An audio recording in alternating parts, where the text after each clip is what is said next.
Bien-aimés, nous disons encore merci au Seigneur Jésus de nous avoir encore renouvelé le souffle de vie. Nous disons merci également au Seigneur Jésus pour vos vies, pour vos familles. Nous disons également merci au Seigneur Jésus, bien-aimés, parce que c'est lui qui vous conduit, c'est lui qui conduit vos pas, bien-aimés. Il vous a gardé pendant toute cette journée. Qu'est-ce que nous pouvons dire si ce n'est pas lui dire merci? Seigneur, nous voulons te bénir, te glorifier, te magnifier encore ce soir. Seigneur, tu permets que nous soyons là à ton rendez-vous. Oui, c'est un rendez-vous divin. Voici pourquoi, Seigneur, nous voulons te glorifier. Nous voulons te magnifier. Nous voulons t'exalter. Toi qui es vivant. Toi qui es glorieux. Toi qui es élevé. Toi qui, en toi, il n'y a point d'ombre de variation. Qui est comparable à toi? Merci, Seigneur. Merci parce que tu es vivant. À qui irions-nous, comme Pierre pouvait le dire, toi qui as les paroles de la vie? Seigneur, merci. Merci. Merci pour tout ce que tu fais pour nous, Seigneur. Nous ne cesserons de te dire merci par ces temps difficiles. Nous ne cesserons de te dire merci par ces temps difficiles. Oui, Seigneur Jésus. Merci à toutes les familles chrétiennes. Merci à toutes les familles chrétiennes. Seigneur, tu es vivant. Tu es glorieux. Tu es puissant. À qui irions-nous? C'est à toi seul que nous donnons notre cœur. Dirige-nous. Et que seule ta gloire resplendit dans nos vies. Au nom de Jésus. Amen. Bien-aimés, ce soir, nous allons parler un peu du désert. Le désert. Pourquoi chaque chrétien doit connaître le désert? Pourquoi, dans notre marche chrétienne, il y a une étape importante, une étape que personne, bien-aimé, ne peut mépriser. Une étape que personne ne peut rater. Et cette étape, c'est le désert.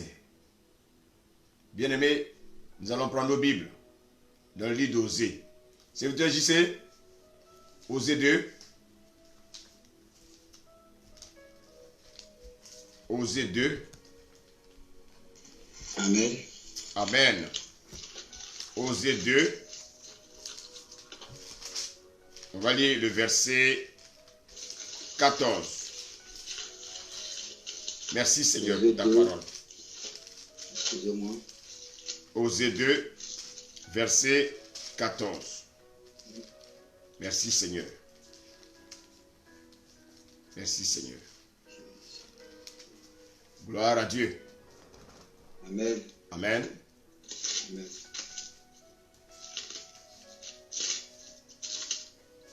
Osée 2, verset 14. Amen. Bien-aimés, prenons tous nos Bibles. Prenons tous nos Bibles. Et suivons ensemble ce que le Seigneur a à nous dire ce soir. Amen. Osée 2, verset 14. Je lis la parole.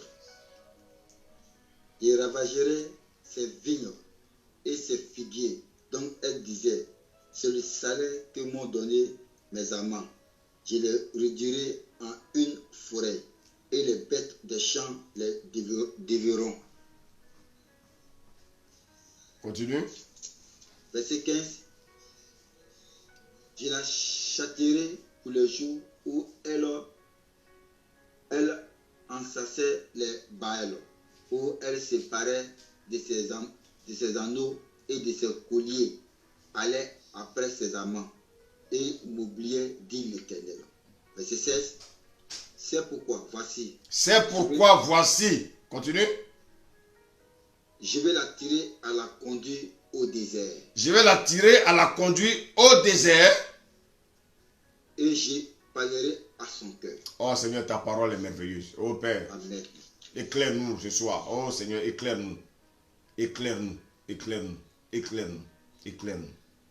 Merci Seigneur. Au nom de Jésus. Merci Seigneur. La Bible nous dit ce soir, bien-aimés, que le Seigneur nous conduit au désert pour un but. Et quel est ce but? C'est pour parler à notre cœur.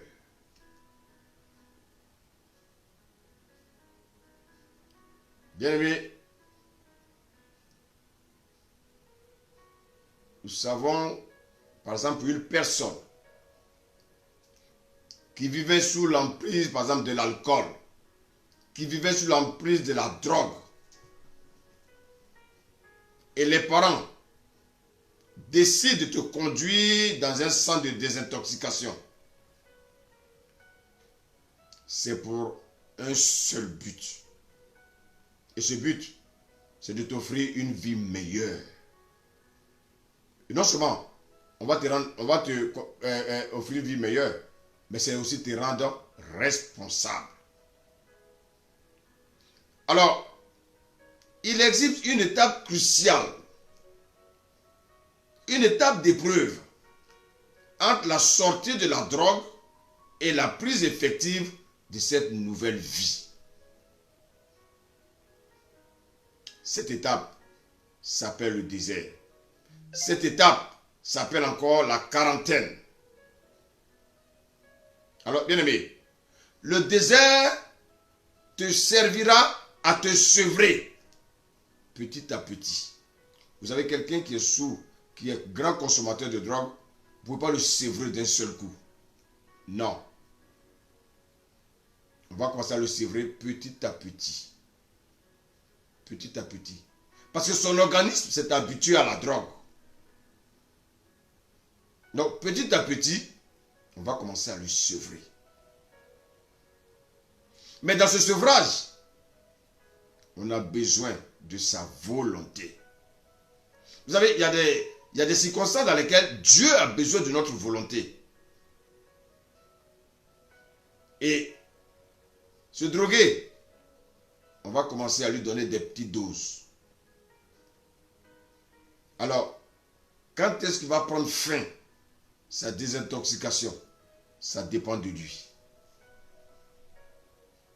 La désintoxication peut durer un jour. Elle peut durer une semaine. Elle peut durer 10 mois. Elle peut durer 5 ans. Elle peut durer 40 ans. Et bien aimé, tu peux même en mourir. Tu peux même en mourir sans être délivré de ta vie de drogue.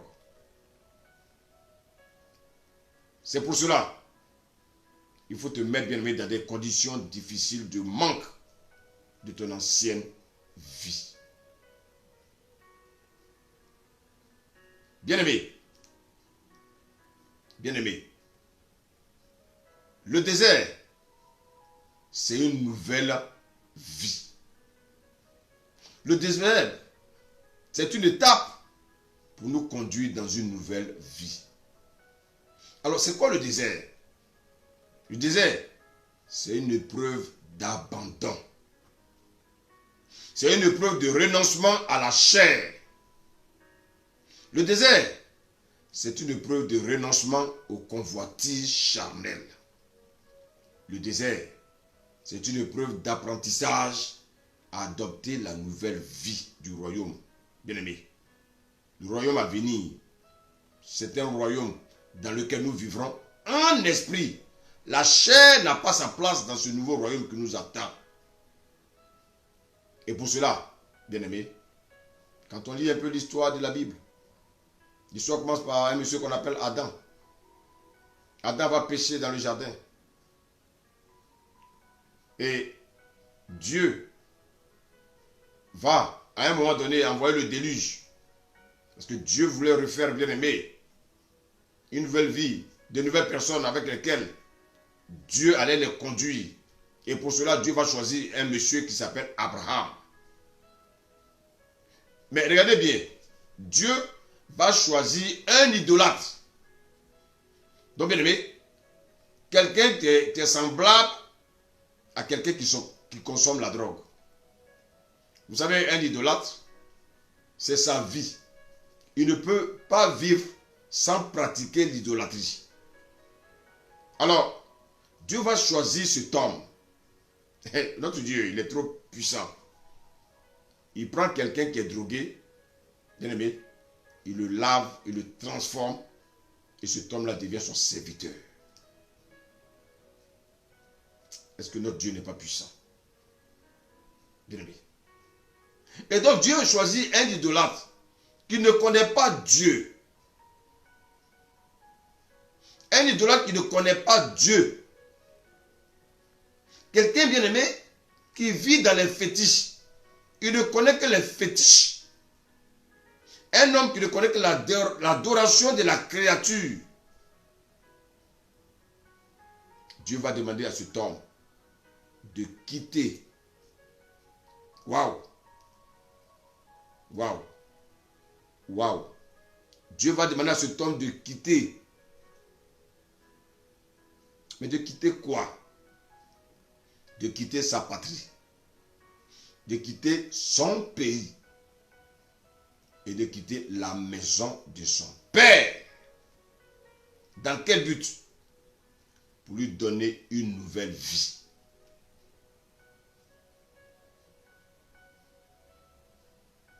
Alors, toi qui m'écoutes, est-ce que tu veux la vie de Dieu? Si tu veux la vie de Dieu, Dieu va te sevrer.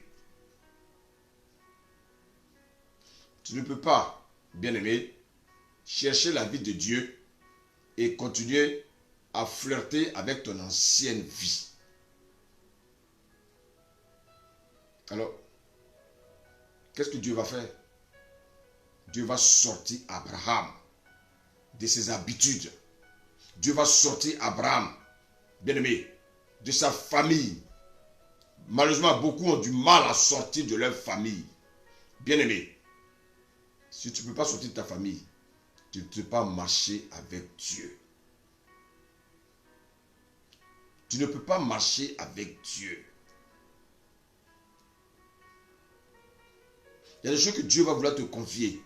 Si tu es trop attaché à ta famille, tu risques de rater, d'échouer à la mission de Dieu. Et bien aimé, nous avons bien vu l'histoire d'Abraham, si on le lit. Qu'est-ce qui va se passer dans la vie d'Abraham? Abraham était tellement lié à ses parents. Il était tellement lié à son père. Qu'est-ce que Dieu va faire? Dieu va ôter la vie de son père pour permettre à Abraham de rentrer dans son plan. Abraham était trop attaché à sa famille. Et qu'est-ce que Dieu va faire? Dieu va lui parler. Dieu va l'éloigner de tout ce qu'il aime. Abraham était un idolâtre. C'est un peu l'image d'un drogué. Donc il faut qu'on le sèvre de l'idolâtrie. Et qu'est-ce que Dieu fait? Dieu va l'amener dans le désert. Le désert, c'est quoi?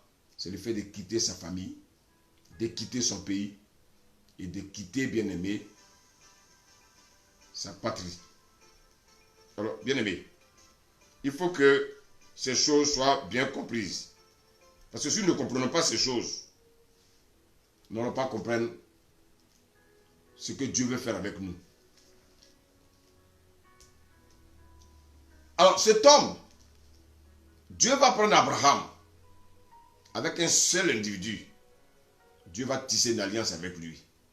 Parce que dans le but de Dieu, c'était de former une nation. Mais regardez bien, Dieu, au travers d'Abraham, va sortir Isaac. Isaac, Jacob. Et Jacob, bien aimé, comme Dieu l'avait dit, il a dit, ta descendance, je te donnerai une descendance, mais ta descendance sera assujettie, sera asservie dans un pays qui ne lui appartient pas. Et ce pays, c'était l'Égypte. Dieu, au travers d'Abraham, Dieu forme une nation.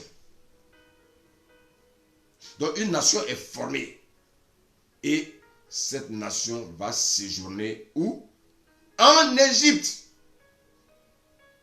Et quand ils vont arriver en Égypte, ils vont prendre des habitudes égyptiennes. Ils vont prendre des habitudes égyptiennes. Dieu leur avait donné un temps de servitude.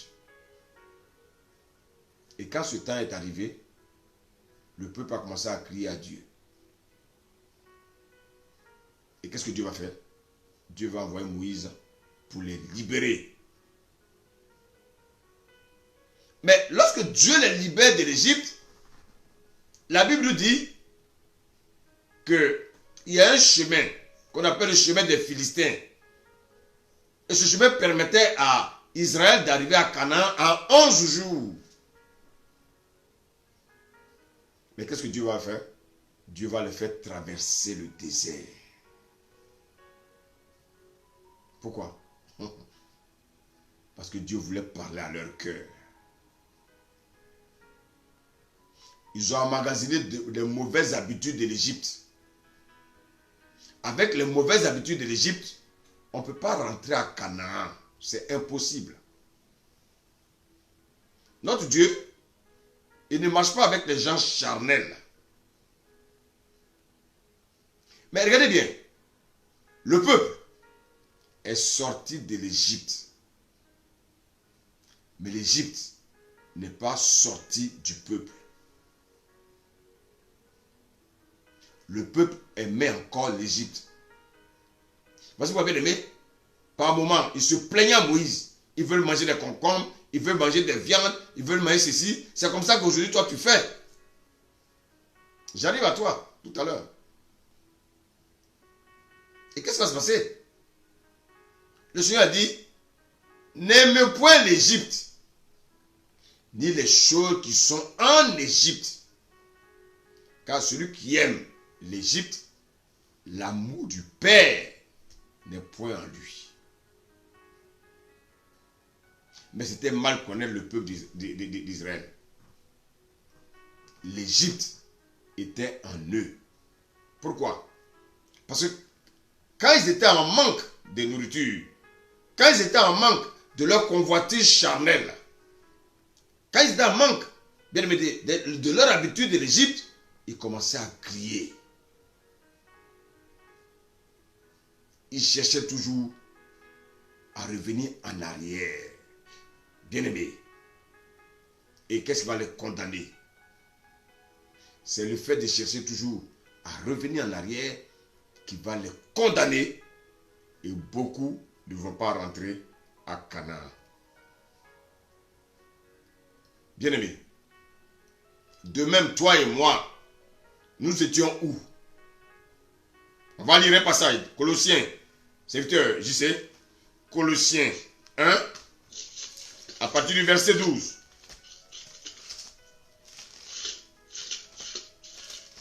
Merci Seigneur. Colossiens 1, à partir du verset 12. À partir du verset 12. Amen. J'ai lu la parole. Colossiens 1, 12. Rendez grâce au Père. Rendez grâce au Père. Qui vous a rendu capable d'avoir part à l'héritage. Qui vous a rendu capable d'avoir part à l'héritage. Oui.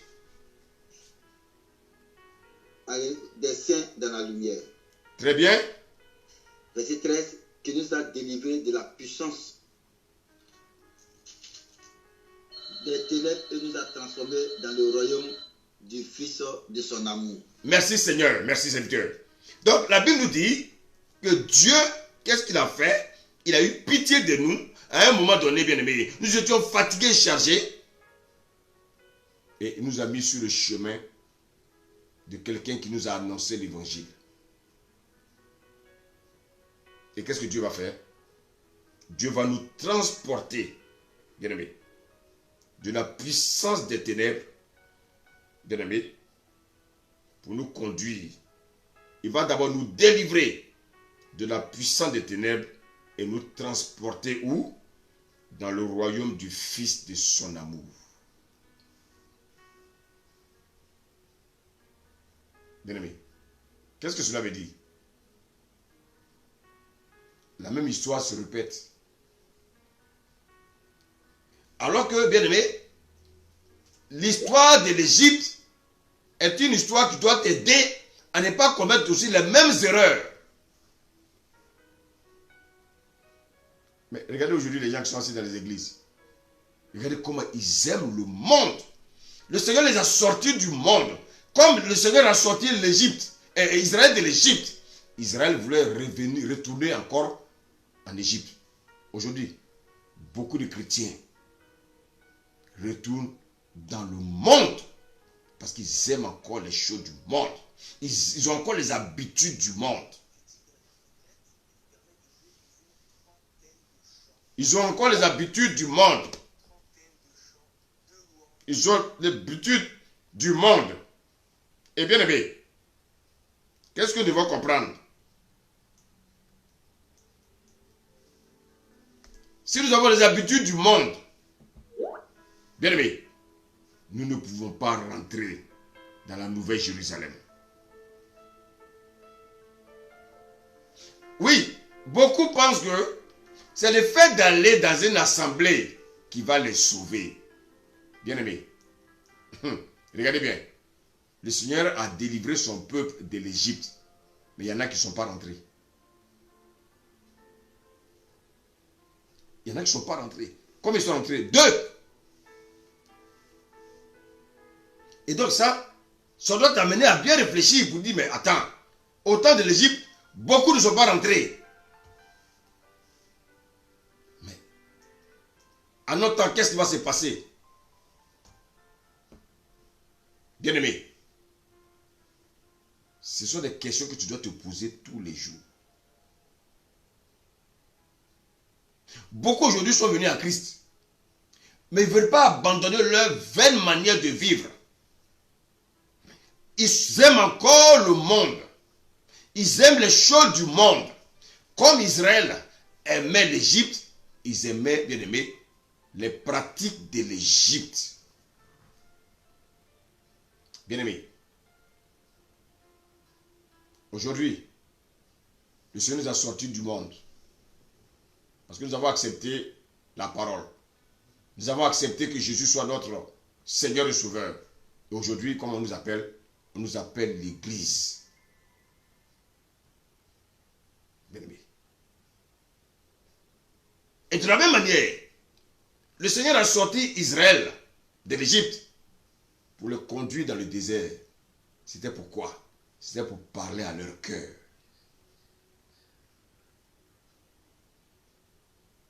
Dieu nous a tirés du monde. Aujourd'hui, il nous a mis dans une assemblée. Dans cette assemblée, tu reçois toujours la manne, tu reçois la parole. C'est pourquoi Dieu parle à ton cœur. Ton cœur qui aime encore les choses du monde, Dieu t'interpelle tous les jours. Dieu te fait passer par le désert pour être corps, pour être maison et pour être son épouse. La fidélité, c'est pour que Dieu t'épouse. On ne peut pas épouser une fiancée bien-aimée qui vit bien-aimée dans la prostitution. Ce n'est pas possible. Maintenant, au-delà de cet esprit de désert dans lequel Dieu nous a mis, chacun de nous, ah waouh, merci Seigneur, chacun de nous doit apprécier cela individuellement. Bien-aimé, que tu aies un ministère et que tu sois un simple fidèle, bien-aimé, tu dois apprécier individuellement par sa place et par son ministère. Cela signifie quoi? Cela signifie que nous n'avons rien à attendre du monde. Nous devons nous préparer à le quitter. On va bientôt quitter ce monde de péché, ce monde infâme, ce monde pourri, ce monde de prostituées.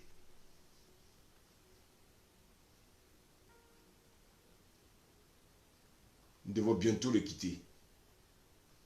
Nous sommes bien-aimés dans la salle d'attente pour pouvoir rentrer dans le royaume à venir. Dans ce royaume où coule le lait et le miel. Bien-aimés, beaucoup d'Israélites ne sont pas rentrés à Canaan, mais cela ne sert même pas des leçons aujourd'hui aux chrétiens d'aujourd'hui. Bien-aimés, regardez bien. Lorsqu'ils étaient dans le désert, Dieu va demander à Moïse de bâtir un tabernacle. Et c'est dans ce tabernacle que le peuple rendait régulièrement un culte d'action à Dieu. Mais malgré tous ces cultes d'action de grâce, ils ont tous péri dans le désert. Ils ont tous péri dans le désert. Et nous voyons que l'histoire de l'Égypte ne sert pas, bien aimé, d'exemple aujourd'hui aux chrétiens. Les chrétiens ont encore le regard dans le monde. Ils refusent le contentement. Ils refusent le manque. Ils refusent le renoncement. Bien aimé, dans le désert, Dieu permettra que tu manques.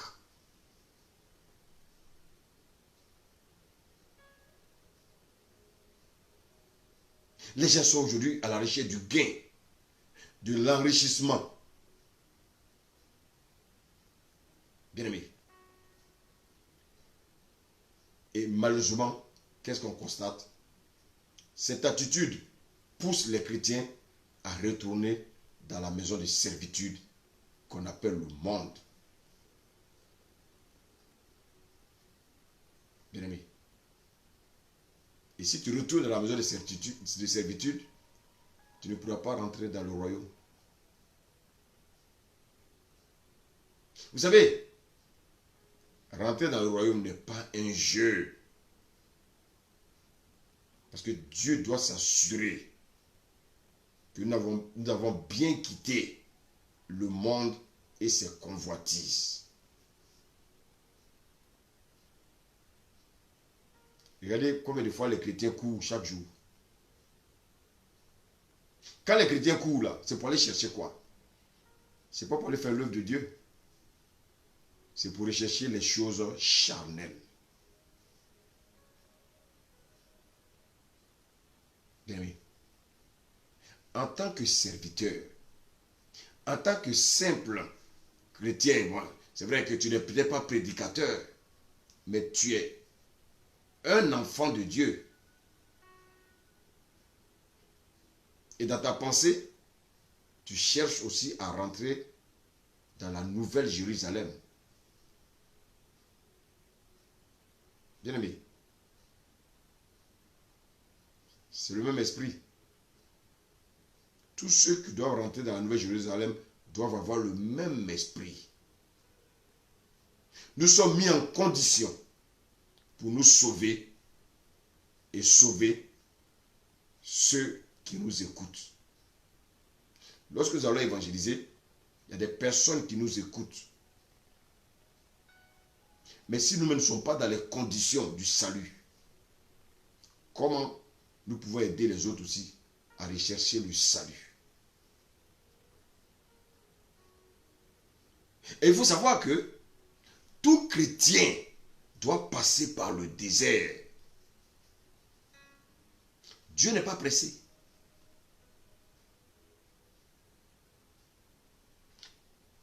Tout serviteur de Dieu, si tu as un appel sur ta vie, tu vas passer par le désert. Demandez-moi. Le désert est inévitable. Le désert, il y a des pleurs. Le désert, il y a le manque.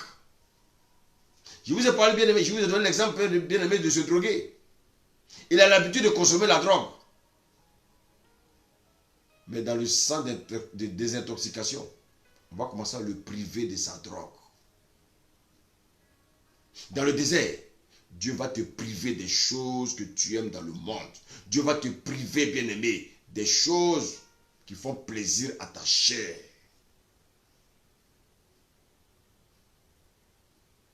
Et bien-aimé, j'ai dit que toute personne qui a été sauvée par Dieu doit passer par le désert. Toute personne qui doit faire le service de Dieu doit passer par le désert. Et c'est pour ça que, bien-aimé, Jésus dit qu'il est le chemin, la vérité et la vie. Quand Jésus nous dit qu'il est le chemin, c'est une manière de nous dire que là où il est passé, nous allons tous passer.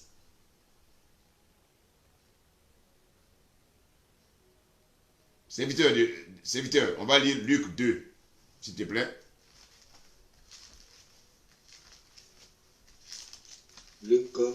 Luc 2, le verset 40.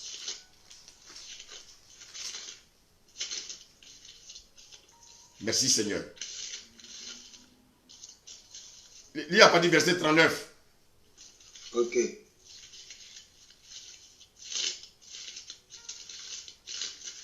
Luc 2, 39, non? Luc 2, oui, à partir du verset 39. Je lis la parole. Merci Seigneur. Lorsqu'il eut accompli tout ce qu'on donnait la loi du Seigneur, Joseph et Marie retournèrent en Galilée, à Nazareth, leur ville. Verset 40. Or, verset 40, l'enfant croissait et se fortifiait. Il était rempli de sagesse et la grâce de Dieu était sur lui. Alléluia. Bien aimé, ici, on nous parle de qui? On nous parle de Jésus. La Bible dit que lorsque ses parents, ils étaient allés où? Ils étaient allés au temple. À Jérusalem. Ils sont allés offrir des sacrifices. Et comme ils habitent à Nazareth, ils sont retournés chez eux à Nazareth. Mais la Bible nous signale ici que, or l'enfant, il s'agit de quel enfant? Le sauveur qui allait venir. Croissait et se fortifiait. Il était rempli de sagesse et la grâce de Dieu était sur lui. Regardez bien. Ici, Jésus n'avait pas encore commencé son ministère. Il était encore enfant. Il était enfant. Il n'était pas encore rempli du Saint-Esprit. Il était enfant comme nous on est enfant là. C'est pareil. Il n'était pas encore rempli du Saint-Esprit. Mais la Bible dit que la grâce de Dieu était sur lui. De même que la grâce de Dieu aussi était sur nous. Malgré les péchés qu'on commettait avant. Il y a longtemps, bien aimé, peut-être qu'on aurait dû quitter ce monde. Mais la grâce de Dieu était sur nous. Cette grâce nous a protégés. C'est la grâce de Dieu qui nous fortifiait. Maintenant, lisons le verset 52.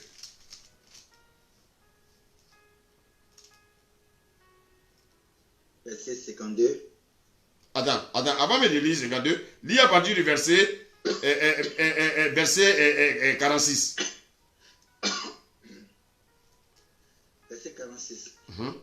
Ça, ils sont allés à adorer au temple de Jérusalem et maintenant ils devaient retourner. Mais Jésus n'était pas préoccupé par le retour. Lis. Au bout de 3 jours, ils le trouvèrent dans le temple, assis au milieu des docteurs, les écoutait et les interrogea.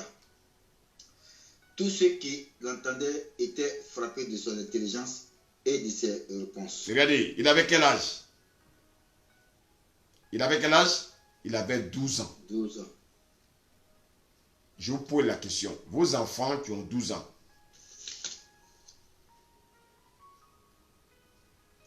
Quelle est leur préoccupation aujourd'hui? Les jeux vidéo. Les jeux vidéo. À 12 ans, Jésus était préoccupé, bien-aimé, par les choses de son Père. Jésus était préoccupé par les choses spirituelles, alors qu'il n'avait seulement que 12 ans.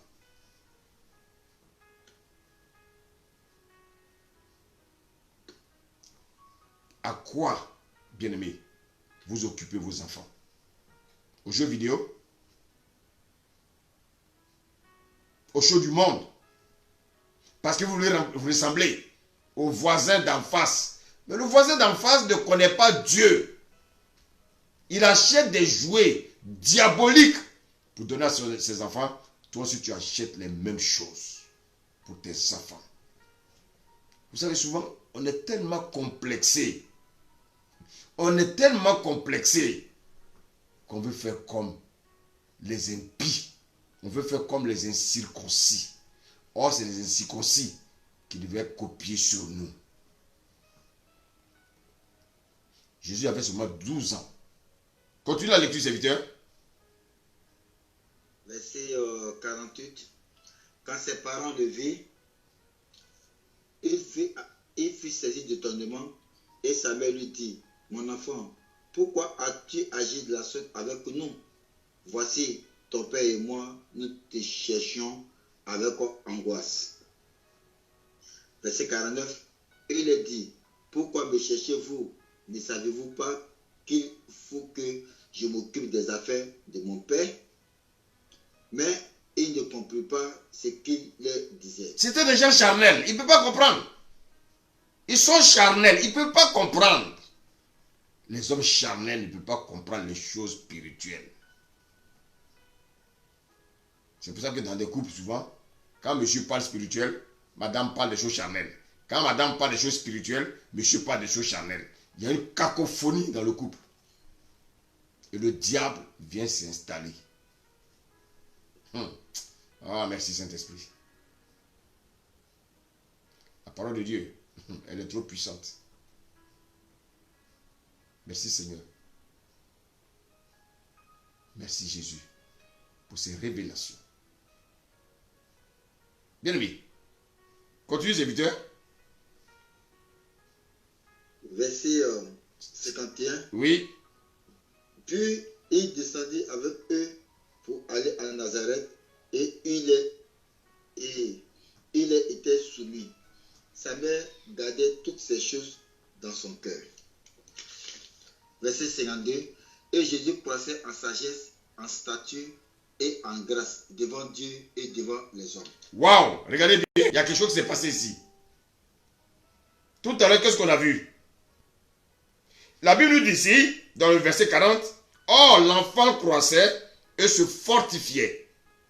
Il était rempli de sagesse et la grâce de Dieu était sur lui. Maintenant, au verset 52, on dit qu'il croissait. Oui. Au verset 40, on disait quoi? Qu'il était rempli de sagesse.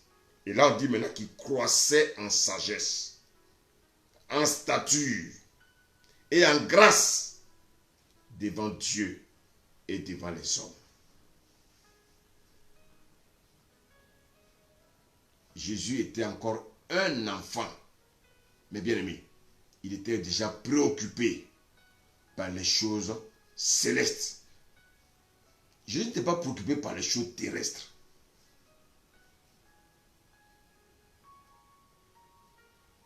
Jésus n'était pas préoccupé par les choses terrestres.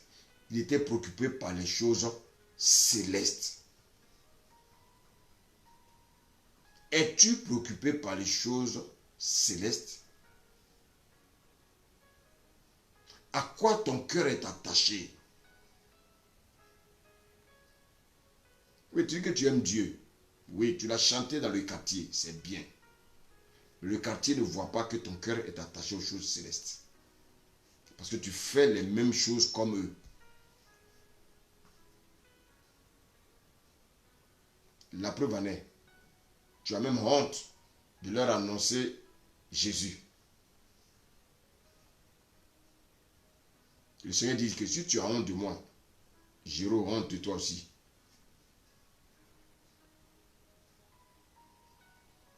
Bien-aimé. Bien-aimé. La parole de Dieu, elle est puissante. Ici, Jésus était un enfant. Mais il était déjà préoccupé, bien-aimé, par les choses célestes.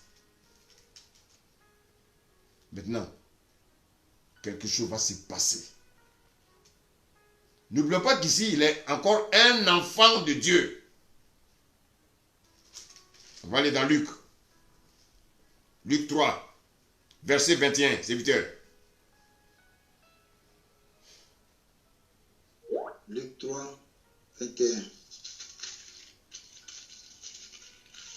Je lis la parole.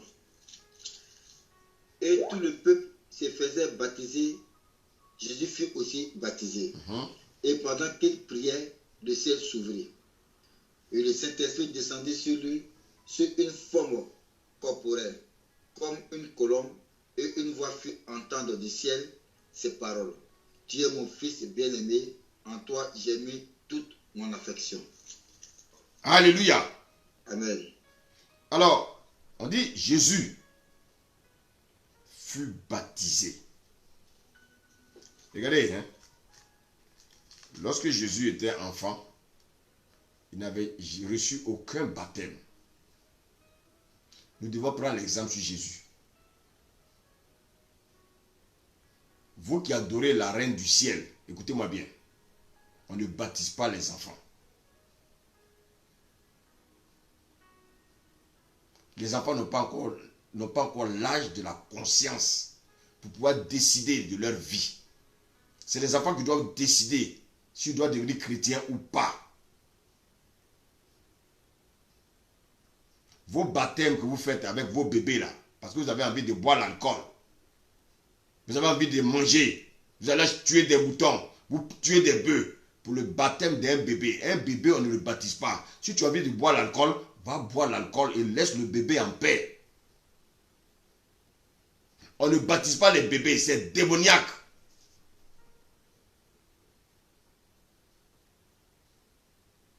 Chacun de nous doit choisir. Mais si tu baptises le bébé, et puis quand il aura l'âge adulte, l'âge de la conscience, il te dit que ton Jésus ne l'intéresse pas, qu'est-ce que tu vas dire? Vous aimez les raccourcis. Et ce qui est souvent dommage, c'est que vous-même, vous n'êtes pas convertis et vous voulez baptiser des bébés.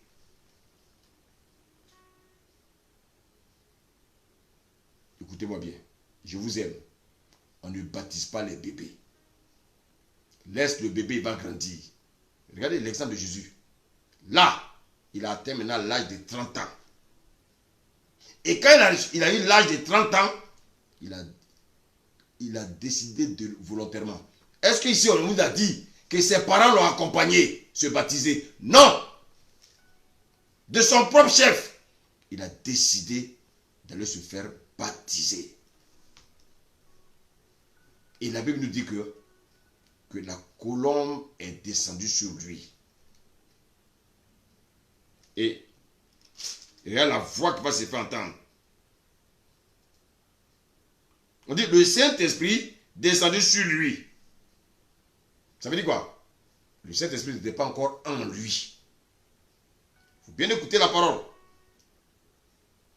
Le Saint-Esprit, bien-aimé, est descendu sur lui. Ça veut dire quoi? Jésus n'est plus un enfant. Il est devenu maintenant un fils. Maintenant, qui va attester qu'il est devenu un fils? C'est le Père. Le Père envoie le Saint-Esprit pour attester que Jésus est devenu maintenant un fils à qui on peut faire confiance. Est-ce que toi, le Seigneur peut te faire confiance? Bien aimé. Avant le baptême, là, écoutez-moi bien. Avant le baptême de Jésus, Jésus était conduit par quoi? Jésus était conduit par sa chair. Maintenant qu'il reçoit le baptême, bien aimé, le Saint-Esprit, qu'est-ce qu'il va faire? Le Saint-Esprit va venir réveiller son esprit qui était endormi. Ça, c'est le rôle ça, c'est le baptême de la repentance, ça.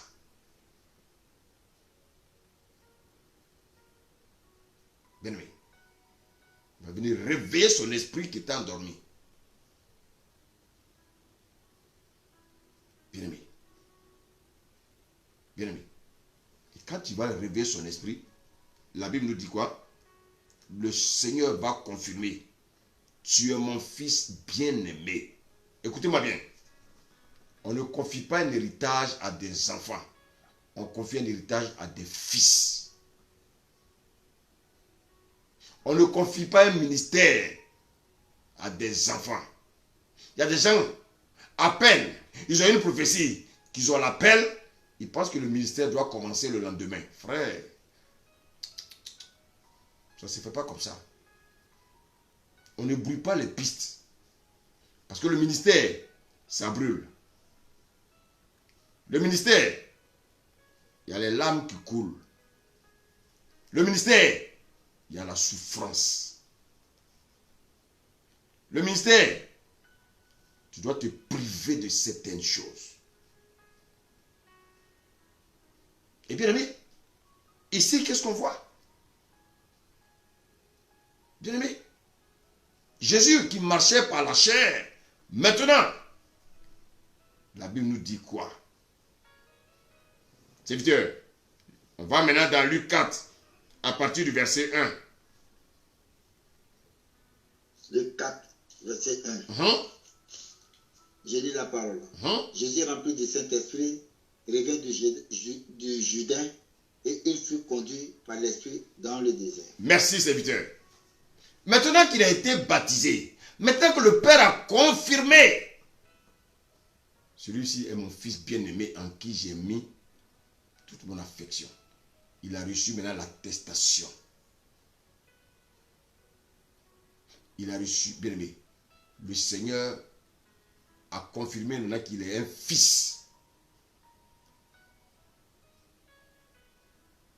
Je sais, lis-moi rapidement, ne ferme pas cette page-là, mais lis-moi rapidement Romains 8, verset 14. Wouh, mais j'aime trop la parole. La parole est trop puissante. Oh, merci Jésus. Verset 14. Je lis la parole. Oui. Romains 8, 14.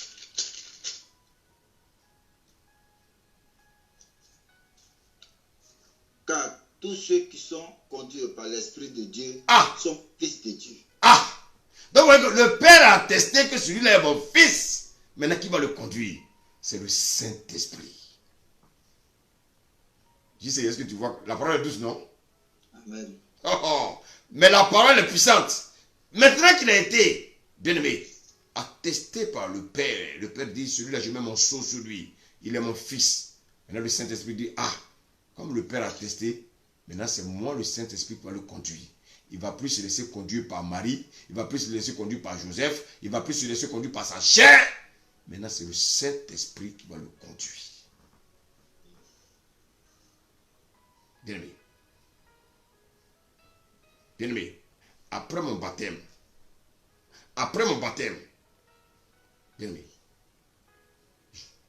lorsque le Seigneur atteste que je suis son fils, je ne dois plus marcher maintenant par la chair. Je dois maintenant marcher par l'Esprit.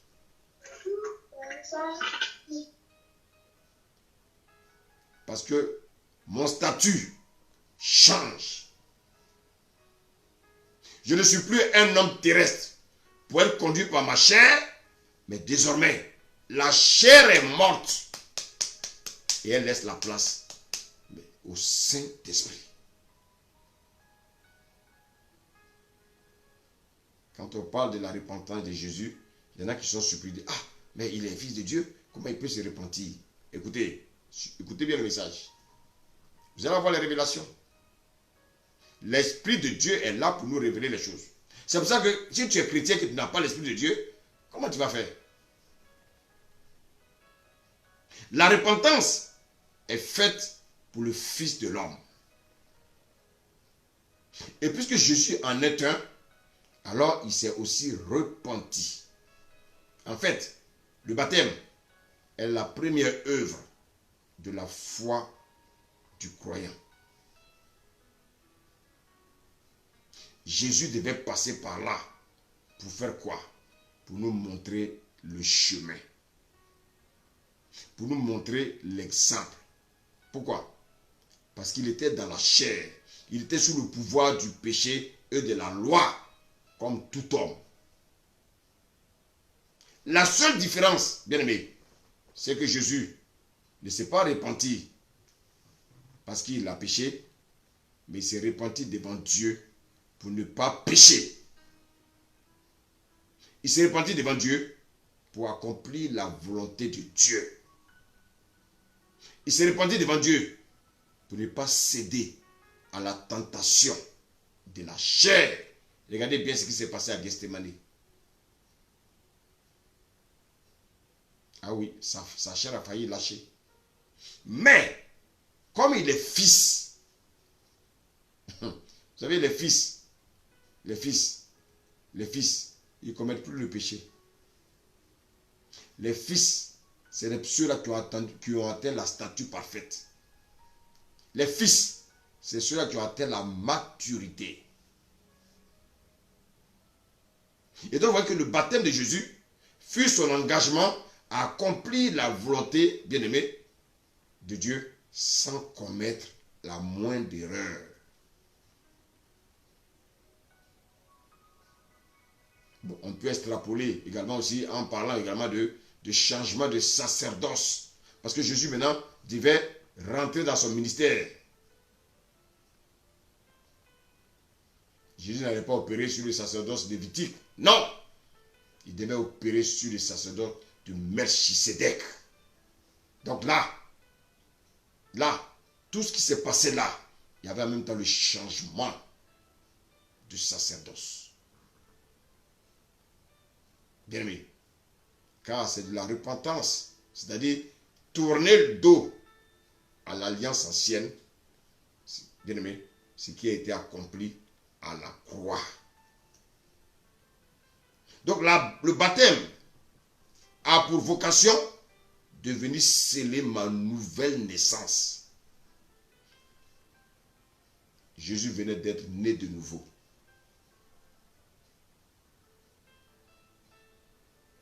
Je meurs. C'est-à-dire quoi? Mon vieil homme qui me conduisait meurt. Et qu'est-ce qui se passe? Je ressuscite avec une nouvelle nature. J'ai une nouvelle vie. J'ai une nouvelle vie. Dans mon ancienne vie, mon conducteur était ma chair. Après mon baptême, il meurt et je reçois une nouvelle vie. Et dans ma nouvelle vie, le nouveau conducteur s'appelle le Saint-Esprit. Waouh, waouh, oh, waouh, la parole. La parole. Bien-aimé, je ne peux pas être fils et puis mon conducteur encore la chair. Non, c'est pas possible. Ça, c'est une injure à Dieu. La nature adamique est enterrée et ressuscitée à la nature de Christ par l'Esprit. Maintenant, comment celui qui est en face de moi saura que j'ai changé de nature? Vous savez, c'est le changement de nature qui permet à celui qui est en face de nous apprécier, de nous donner notre identité. Vous savez, dans le Seigneur, dans ce monde-là, c'est nous qui donnons notre identité aux gens. Mais dans le Seigneur, c'est ceux qui sont en face de nous qui nous donnent notre identité. Je ne peux pas me lever comme ça pour dire, moi je suis chrétien, moi je suis chrétien. Non. À Antioche, ils ont dit certainement ceux-là sont des chrétiens. Donc, c'est ceux qui sont en face de moi qui me révèlent mon identité. Mais comment? Comment ils vont me révéler mon identité? Et regardez, lorsque je rentre dans une plantation, je vois plusieurs arbres fruitiers. Mais pour distinguer chaque arbre, je dois voir une chose principale, le fruit. L'ancienne nature, bien aimé, a ses fruits. Et quels sont ces fruits? Les œuvres de la chair. La nouvelle nature, elle a aussi ses fruits. Et comment on appelle ces fruits? Bien aimé, comment on appelle ces fruits? Bien aimé, ces fruits, c'est quoi? L'amour, la paix, la joie. Bien aimé, toutes ces choses, c'est ça, le fruit de l'esprit. La paix. J'étais querelleux. Maintenant, j'ai une nouvelle identité. Je ne suis plus querelleux. J'étais un menteur. Maintenant, il faut qu'on voit les fruits. Mais si je dis que je suis maintenant fils, si je dis que je suis passé par les eaux du baptême, et puis je continue encore à mentir, je continue encore à forniquer, je continue encore à être avare, je continue encore à mentir, ça veut dire que, bien aimé, je n'ai pas encore changé de nature. Je suis dans le jardin là. Je vais empoisonner les autres arbres. Maintenant, je suis conduit par l'esprit. Mais est-ce que ça suffit? Serviteur, on va relire encore Luc 4, verset 1, s'il te plaît. Luc 4, verset 1. Amen. Je lis la parole. Jésus, rempli du Saint-Esprit, revint du Jourdain et il fut conduit par l'Esprit dans le désert. Merci. Je vous ai dit tout à l'heure que l'étape qu'on ne peut pas éviter, c'est le désert. Mais parce que Dieu devait parler à son cœur dans le désert. Dieu devait parler à son cœur. Et la Bible nous dit que Jésus va prendre 40 jours. Bien aimé, Jésus, c'est pas l'idée. Écoutez-moi bien. Jésus ne décide plus de lui-même. Vous laissez votre chair décider de votre vie. Jésus ne décide plus de lui-même. Maintenant, il est conduit par le Saint-Esprit. Et le Saint-Esprit lui dit, il y a une étape, on y va. Et cette étape, on l'appelle le désert. Le désert où il y a les morsures des serpents. Le désert où il y a le soleil brûlant. Jésus est passé par là. Et puis toi, tu veux éviter le désert. Ah non, c'est que tu n'as rien compris dans la parole. Bien-aimé. Bien-aimé. Donc vous voyez que le Saint-Esprit, il n'a pas dit à Jésus, alors je vais t'acheter une nouvelle voiture. La chair va te dire, alors je vais t'acheter une nouvelle voiture. Mais l'Esprit recherche les choses spirituelles. Il a dit à Jésus, je te conduis maintenant dans le désert. La chair va dire, ah, maintenant, il faut que tu aies une femme. Il faut que tu te maries. Bien-aimé, tu es jeune, appelé. Ta première préoccupation, ce n'est pas le mariage. Parce que après, tu vas souffrir. Si ta femme n'est pas convertie, tu vas souffrir. Ta première préoccupation, c'est de rechercher à laisser l'esprit te conduire dans le désert. Et la Bible nous dit, Jésus a été conduit dans le désert. Pourquoi? Parce que Dieu voulait parler à son cœur. Mais bien aimé, mais dans le désert, il y avait aussi quelqu'un qui l'attendait là-bas. Regardez bien. On dit que Jésus a jeûné pendant 40 jours. Serviteur, lis le verset 2. Verset 2. Où il fut tenté par le diable pendant 40 jours. Il ne mangea rien ils n'y mangeaient rien durant ces jours-là. Et après qu'ils furent écoulés, ils eurent faim. Comment le diable a su qu'il a eu faim? Et son ventre a crié crou, crou.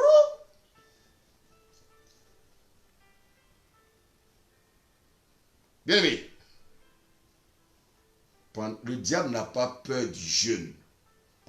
Ce n'est pas parce que tu as jeûné 50 jours que le diable va te fuir. Non.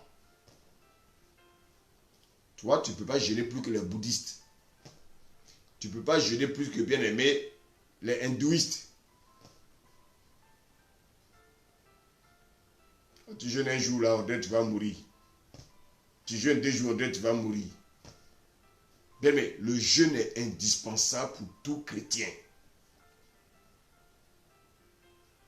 Bien aimé. Vous voyez que on ne peut pas se lever comme ça pour dire on va jeûner. Non. On est toujours conduit par l'esprit. Regardez-moi. Si dans ta marche chrétienne, tu n'as pas l'habitude de jeûner, ça veut dire que pose-toi des questions. C'est que tu fais les choses par la chair. Parce que le Saint-Esprit, il va te conduire dans le désert. Et dans le désert, il n'y a pas de nourriture, il n'y a pas d'eau.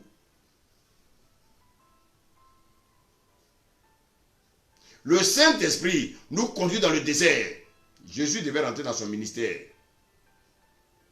Et je donne en même temps l'exemple également de quelqu'un qui a un appel, qui doit aussi rentrer dans son ministère. C'est la même chose que Jésus a fait. Tu ne peux pas rester là, manger, manger, manger, et puis te lever pour dire que oui, je commence mon ministère demain. Mais après, c'est pour aller chercher les fétiches, aller voir les marabouts pour venir faire tomber les gens. Oui. Avec Dieu, je dis, il y a des étapes obligatoires.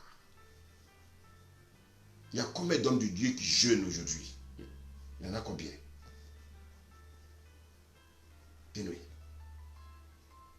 Bien-aimé. Le Saint-Esprit va conduire Jésus pour faire quoi? Pour lui laisser les directives.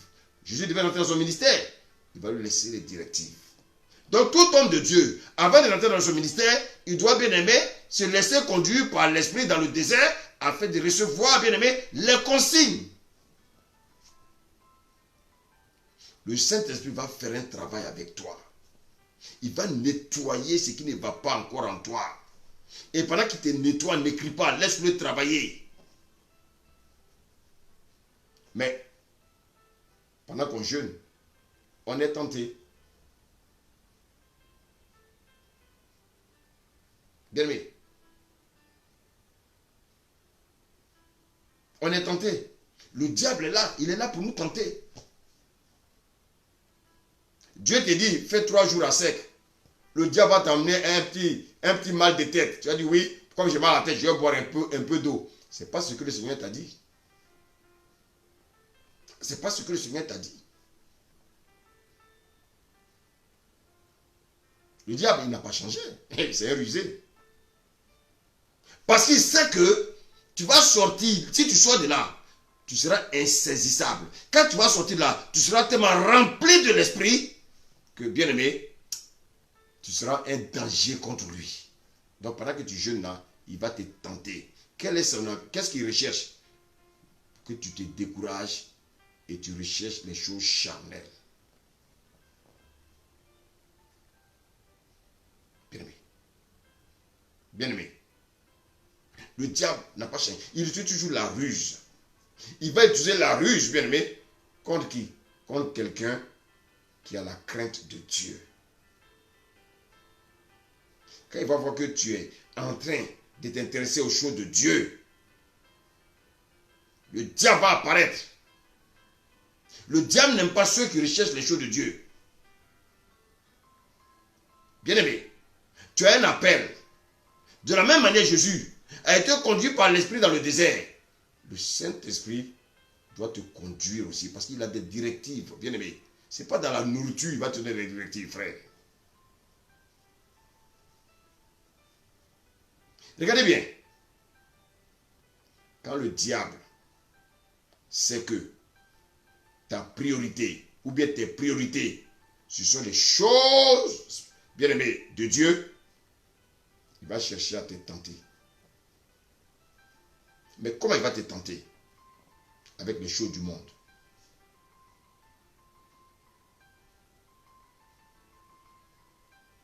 Avec les choses du monde. Et avec quelles choses? Pas des choses que tu n'as jamais faites. Pas des choses que tu n'as jamais faites. Mais il va te tenter avec des choses que tu aimes. Ce que tu aimais dans le monde là. Si tu aimais l'alcool, il va te tenter avec. Si tu aimais les femmes, il va te tenter avec. Les femmes que tu as cherchées dans le monde que tu n'as jamais eues, c'est elles maintenant qui vont commencer à passer.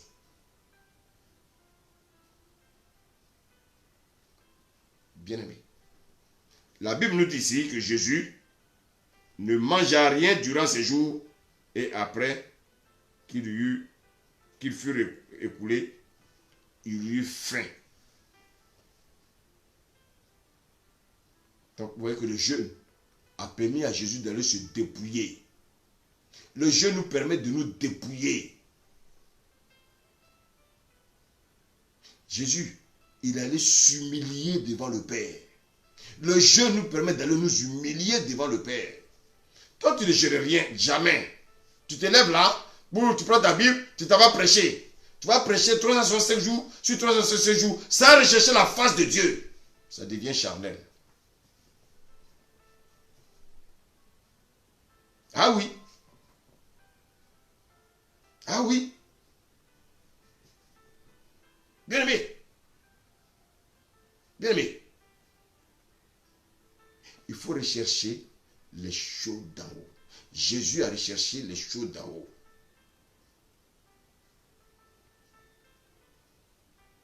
Le Saint-Esprit devait expliquer à Jésus ce qu'il voulait faire avec lui. Il veut lui donner des consignes. Bien aimé. Mais après les 40 jours, c'est normal. Jésus, il est cher. Son corps, sa chair va commencer à réclamer la nourriture. C'est normal. Parce que le côté spirituel a été déjà scellé. Il était déjà rempli spirituellement. Bien-aimé. Bien-aimé. C'est vrai, la Bible dit quoi? L'homme ne vivra pas seulement de pain, mais de toute parole qui sort de la bouche de Dieu. Donc Jésus, bien-aimé, il est allé dans le désert pour aller recevoir non seulement les instructions, bien-aimé, mais il allait se remplir de la puissance d'en haut.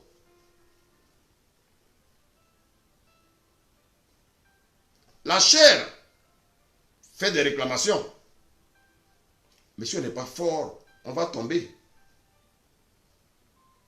Maintenant, si on n'est pas lié à l'esprit et qu'on est lié à la chair, on va plus sentir la fatigue. Mais si on est connecté à l'esprit de Dieu, bien aimé, on verra que quand le corps est fébrile, on est fort. Parce que qu'est-ce qu'on fait? On passe du temps dans la méditation, bien aimé, on médite, on demande le secours de Dieu, on demande au Saint-Esprit de nous fortifier. Il est là, parce que c'est lui qui nous a conduits. Donc, bien aimé, c'est lui qui nous fortifie.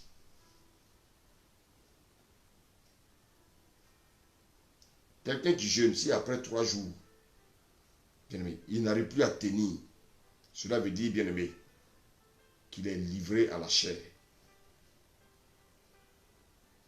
On devrait être livré à l'esprit. Pendant qu'on jeûne, on doit être, bien aimé, être en esprit. Normalement, lorsqu'on est connecté à l'esprit, notre âme va demander encore la nourriture spirituelle. Bien aimé. C'est pour cela qu'il y a 2 choses que nous devons faire lorsque nous jeûnons. C'est de méditer la parole et de prier. Ainsi, ton cœur ne réclamera pas la nourriture. Mais ton âme va rechercher la parole de Dieu. La Bible dit que Jésus eut faim. C'est normal. Après 40 jours, c'est normal. La chair est faible. Dieu avait fini de le préparer pour sa mission. Dieu avait fini de le préparer pour sa mission. Avec Dieu, il y a des étapes. On ne peut pas brûler les étapes avec Dieu. Jésus est venu. Il nous a montré le chemin. Recevoir, bien-aimé, l'évangile. Le baptême de repentance. La mise à part pour recevoir les recommandations d'en haut. Suivi, bien-aimé, du revêtement.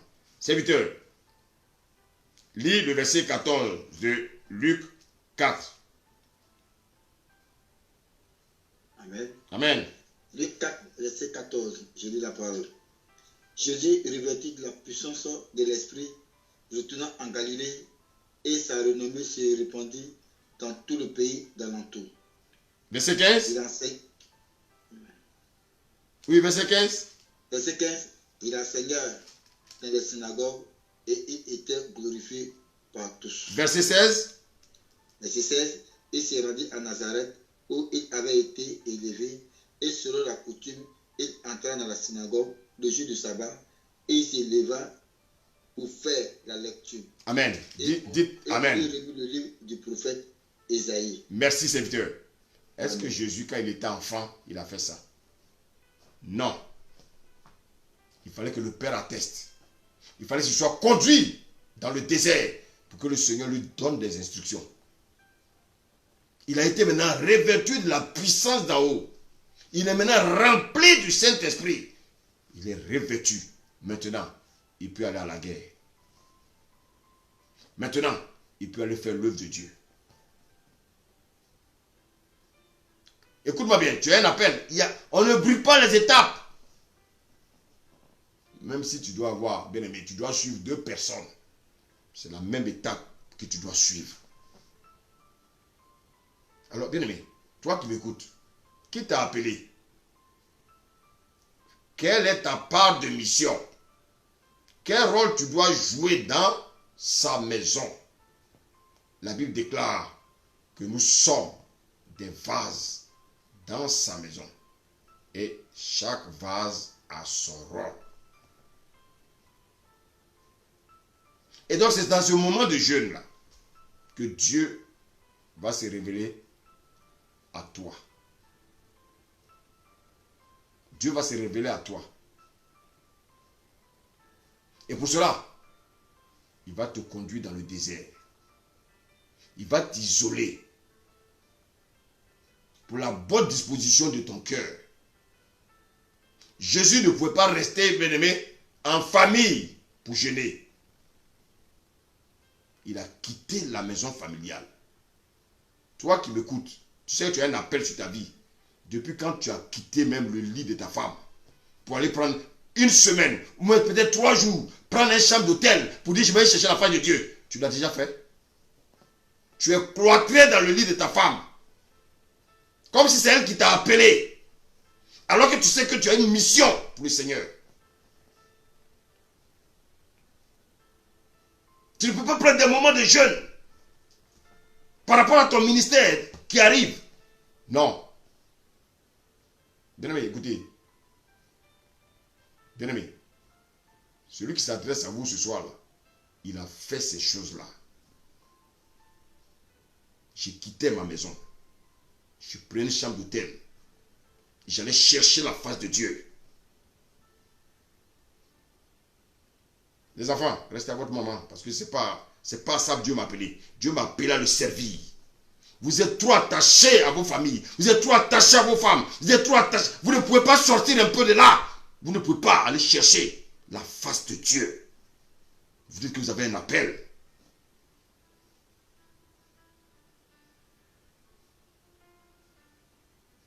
Jésus a été sorti, bien-aimé.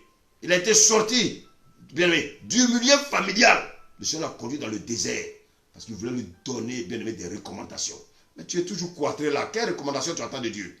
Tu attends quoi de Dieu?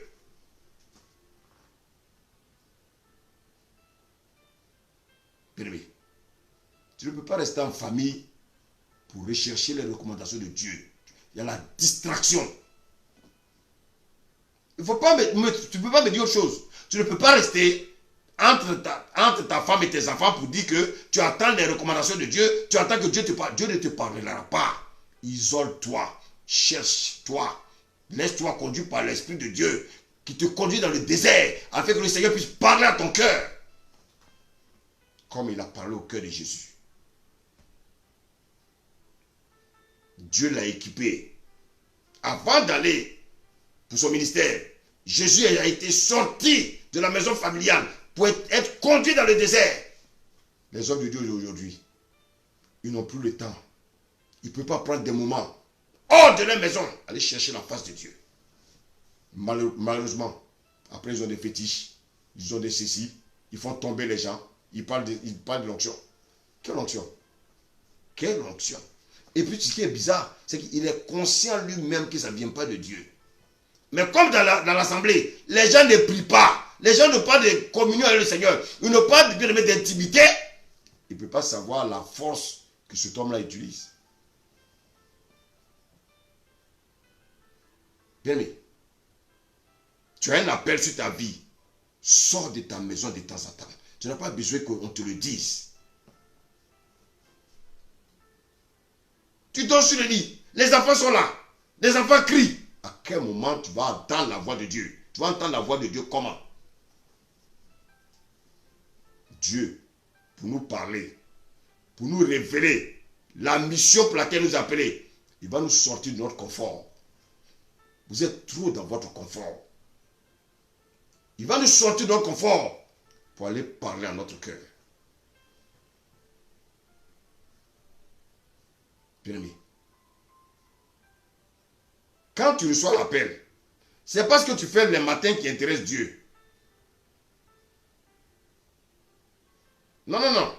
Le travail que tu vas faire là, ça n'intéresse pas Dieu. Il faut que je dise ça, il faut que vous compreniez ça.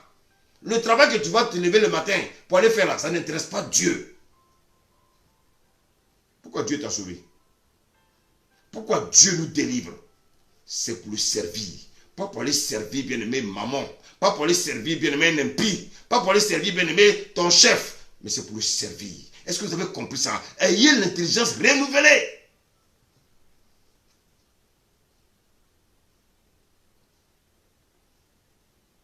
Regarde, toi-même, regarde un peu ton programme. Que fais-tu pendant la semaine? Quelle est la part de Dieu dans la semaine? Après le travail, qu'est-ce que tu fais? Tu cours à la maison. Tu cours à la maison. Quelle est la part de Dieu? Pourtant, tu as un appel sur ta vie. Ah, chérie, bon écoute, vraiment je vais m'isoler là. Il faut que j'aille chercher la face de Dieu. Jamais! Bien-aimé, le diable, il savait que Jésus avait un appel. Il savait que Jésus allait rentrer dans son ministère. Et qu'est-ce qu'il va faire? Il va chercher à le distraire. Il avait un objectif, le diable. Chercher à tenter Jésus. C'est pour ça qu'il faut éviter la distraction. Le diable, pendant que Jésus était dans le jeûne, dans le désert, quel était son objectif? Il voulait désorienter l'objectif du Seigneur. Et donc, bien aimé, il a commencé avec Jésus. Il va continuer avec nous. Il va le faire avec toi, il va le faire avec moi. Bien aimé, après 40 jours, Satan a vu. Satan a vu. Il a vu que Jésus a eu faim. Il a vu. La chair a des besoins. Le diable, il s'approche de nous pour nous rappeler que la chair a des besoins. Le diable, il va nous conduire à rechercher, bien aimé, les choses du monde. Le diable va nous pousser à rechercher les choses charnelles. En fait, les choses qui sont opposées à l'Esprit de Dieu. Regardez bien, le grand Jésus, même après ces 40 jours, bien aimé, regardez bien ce que Jésus fait. Serviteur, Luc 5, verset 16.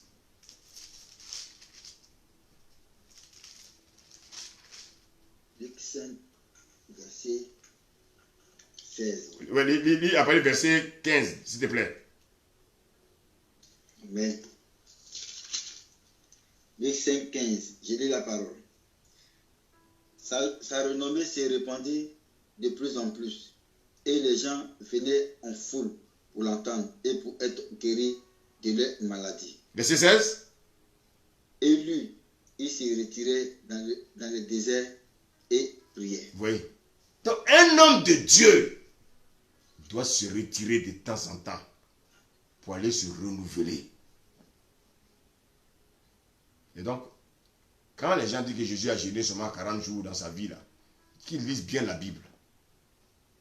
Quand on va dans le désert, il n'y a pas de nourriture là-bas. Si la Bible parle de désert, bien aimé, c'est que quelque part, il y a le jeûne. Donc, un homme de Dieu, il doit renouveler chaque fois. Bien aimé, parce que à force de donner, tu te vides.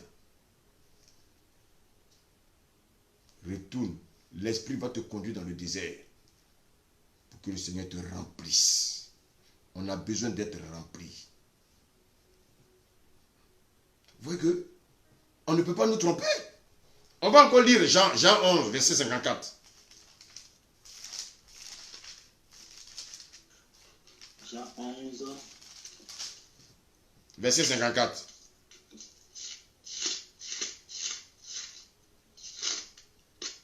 Jean 11, 54, je lis la parole. Amen.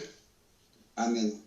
C'est pourquoi Jésus ne se montra plus ouvertement parmi les Juifs, mais il se retira dans la contrée voisine du désert, dans une ville appelée Ephraïm, et là il demeura avec ses disciples. Vous voyez,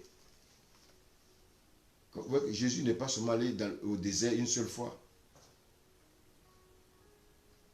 Bien-aimé, toi qui m'écoutes ce soir, tu as l'appel de Dieu sur ta vie.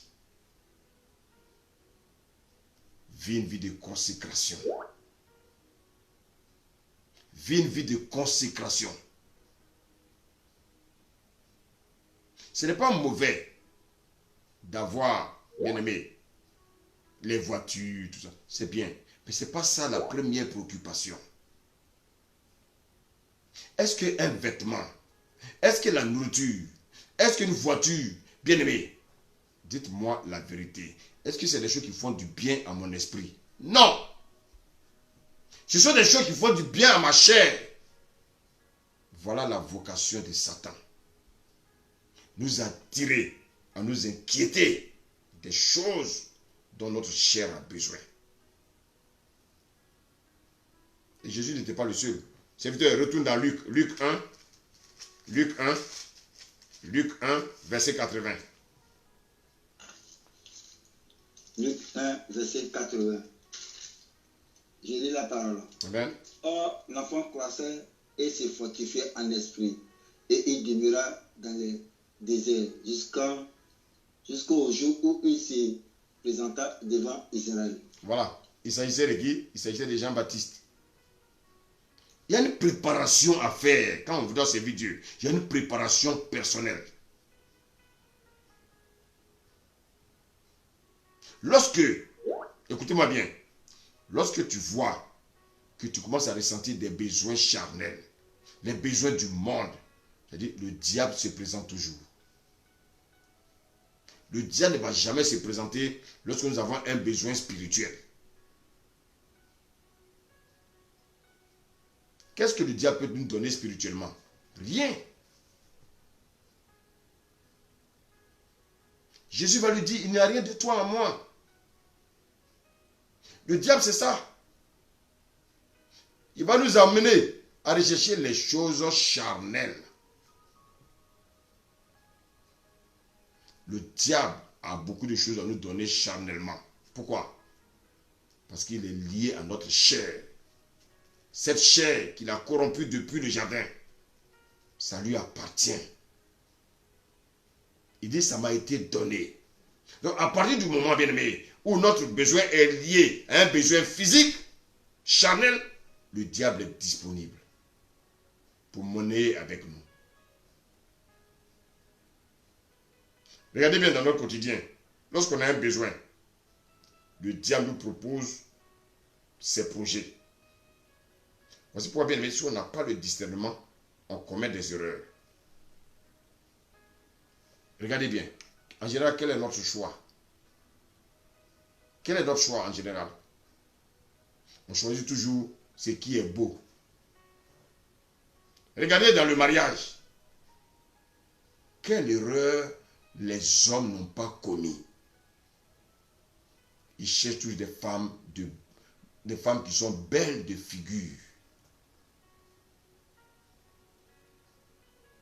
Même dans le travail.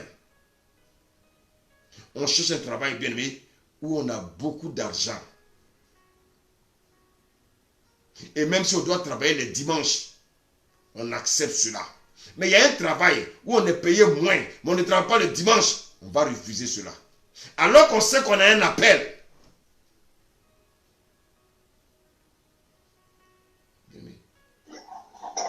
Ce travail-là, tu sais que tu travailles peut-être un dimanche dans le mois. Dieu peut comprendre. Mais tous les dimanches, tu sais qu'il y a un problème. C'est que ce travail-là, il faut bien poser la question à Dieu. Le diable connaît l'homme. Le diable connaît l'homme. Il sait que l'homme est lié aux choses charnelles. Les gens, ils se marient à des femmes qui sont belles de figure. Où elle a une belle forme.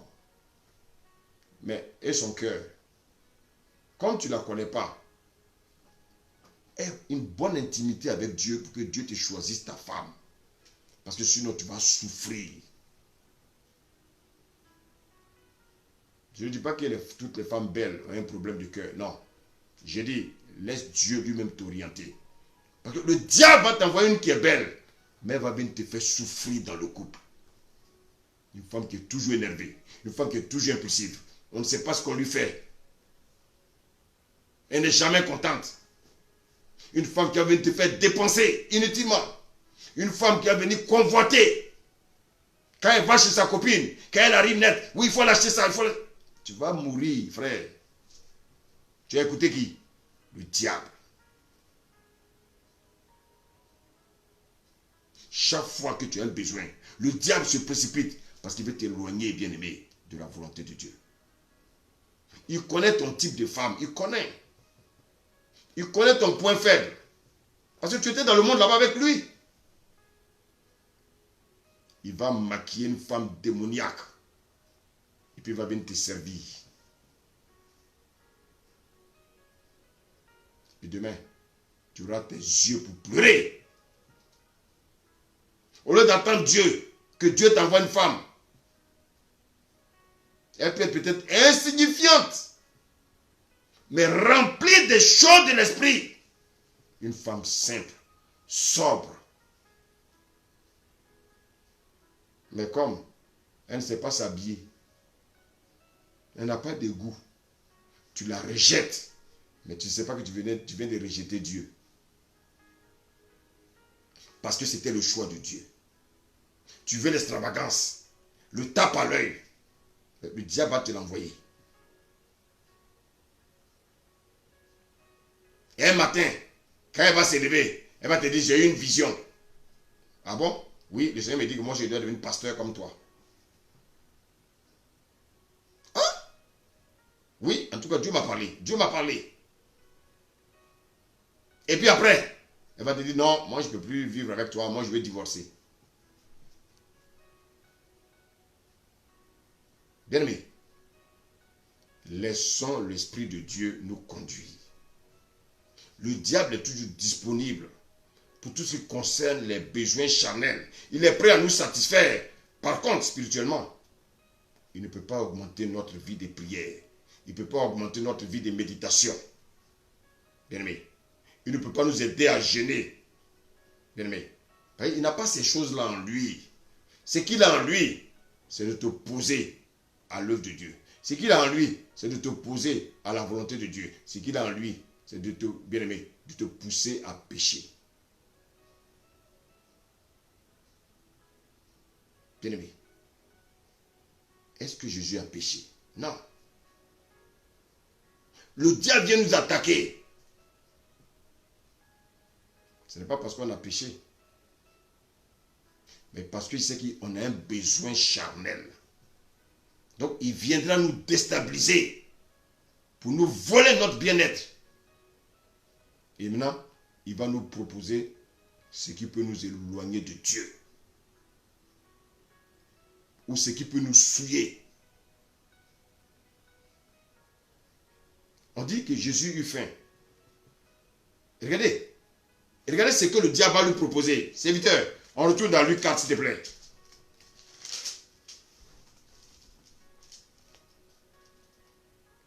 Verset 3. Luc 4, verset 3.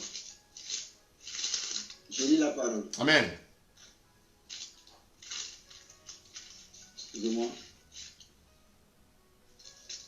Luc 4, 3. Le diable lui dit, si tu es fils de Dieu, ordonne à cette pierre qu'elle devienne du pain. Waouh! Regardez bien. Suivez bien le message. Je vous ai dit non. Quand tu as des besoins charnels, le diable se présente toujours. Le diable a vu que Jésus avait faim. Il s'est présenté. Si tu es fils de Dieu, ordonne à ces pierres qu'elles deviennent du pain. Mais pourquoi il vient éprouver Jésus? Déjà, il voulait savoir s'il était le fils de Dieu. Il voulait savoir si c'était le Messie qui devait venir lui écraser la tête. Bien aimé.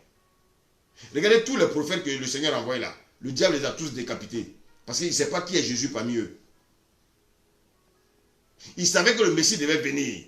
Mais il n'avait pas ce pouvoir de régner, bien aimé. Sur tout le monde. Donc il s'est préparé. Jean-Baptiste arrive. Il croit que c'est le Messie. Il le décapite. Maintenant, il entend les disciples dire Rabbi, Rabbi, Rabbi. Il dit, est-ce que ce n'est pas lui? Il dit, je vais le suivre de près. Chaque fois que le Seigneur t'appelle, chaque fois que le diable se rend compte que bien aimé, tu commences à trop t'attacher aux choses de Dieu, il commence à te suivre de près.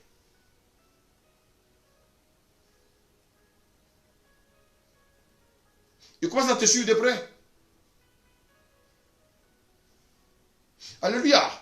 Il commence à te suivre de près. Regardez bien.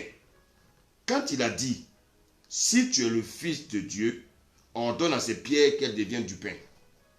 Regardez bien. Hein? Regardez bien. Est-ce que Jésus a fait comme Ève?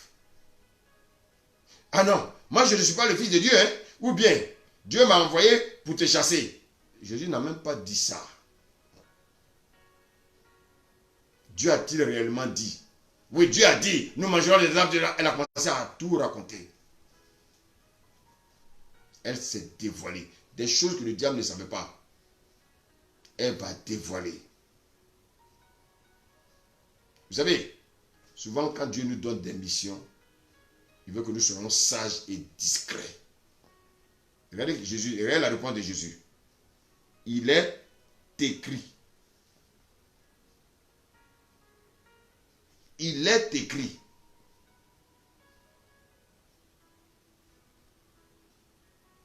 Il n'a pas dit en son nom, non. Il n'a pas fait comme Ève dans le jardin. Bien-aimé, comment le diable a su ce que Dieu a dit à Adam? Donc le diable, il est venu avec ruse. Il était là. Dieu a-t-il réellement dit, vous ne mangerez pas de tous les arbres du jardin? Voici le piège. Il généralise. Il ne cible pas. Il est rusé. Maintenant, qui va vendre la mèche? Ève. Nous mangeons de tous les arbres du jardin. Mais, il y a l'arbre qui est au milieu du jardin. Le Seigneur dit que nous ne mangerons pas, nous ne touchons pas. Et elle a même ajouté qu'il ne faut pas toucher.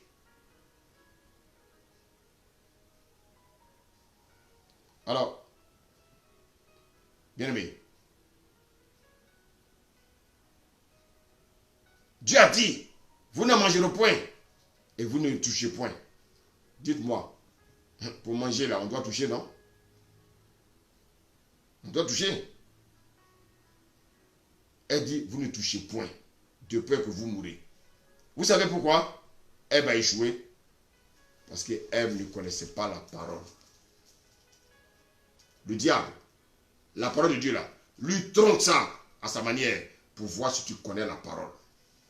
Les chrétiens ne lisent pas leur Bible. Les chrétiens ne connaissent pas la parole. Voici quoi, bien aimé? Le diable contrôle leur vie. Le diable les conduit tous les jours. Parce qu'ils n'ont pas compris, bien aimé, que c'est l'Esprit de Dieu qui doit nous conduire. Mais comme tu n'as pas de vie de méditation, qui te conduit? C'est la chair. Bien aimé. Ève, si elle était intelligente, elle a dit, ah, ce que tu as dit là, alors tu vas poser la question à mon mari. C'est de là qu'est sorti l'esprit de Jézabel. Prends la place du mari là, c'est là. Bien aimé. Le diable, il sait que Dieu a un plan pour toi, mais il ne connaît pas tout. Mais nous, qu'est-ce qu'on fait? On parle beaucoup.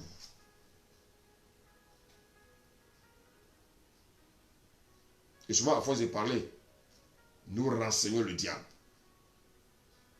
Elle devait dire quoi? On mange de tous les arbres du jardin.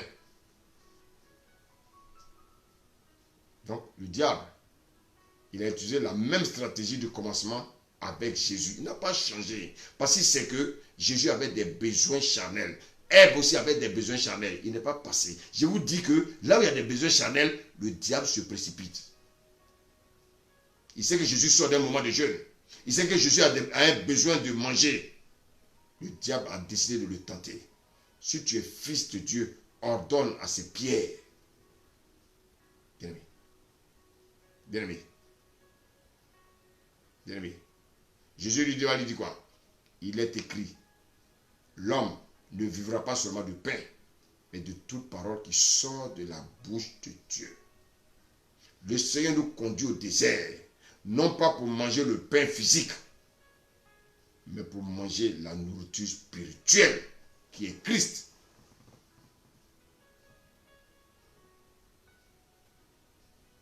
Bien-aimé, Jésus est en train de dire au diable, les pierres que tu veux que je transforme en pain là, ne sont pas salutaires. Ça ne fait pas partie du programme de Dieu. Est-ce que Jésus a dit, oui, je suis le Fils de Dieu. Bientôt, je vais régler ton compte. Non. La sagesse, la discrétion. Pourtant, il est Jésus, mais il était discret. Il était simple pour mener à bien sa mission. Bien aimé. Pour mener à bien notre marche chrétienne. Pour mener à bien notre mission. Nous devons marcher dans la sagesse. À force de trop parler de nos projets, on livre des informations au diable. Le Seigneur dit d'être lent à parler, prompt à écouter. Parce qu'en parlant trop vite, on peut dire des choses pour nous trahir. Donc ici, on voit l'échec du diable. Pourquoi? Parce que Jésus a répondu par la parole. Il dit, il est écrit. Ève ne connaissait pas la parole. C'est pour ça que chrétien, si tu ne médites pas la parole de Dieu, comment tu vas prier? Si tu ne médites pas la parole de Dieu, tu crois que ce sont nos blabla là qui vont faire fuir l'ennemi? Non. Serviteur, versets 5 à 6.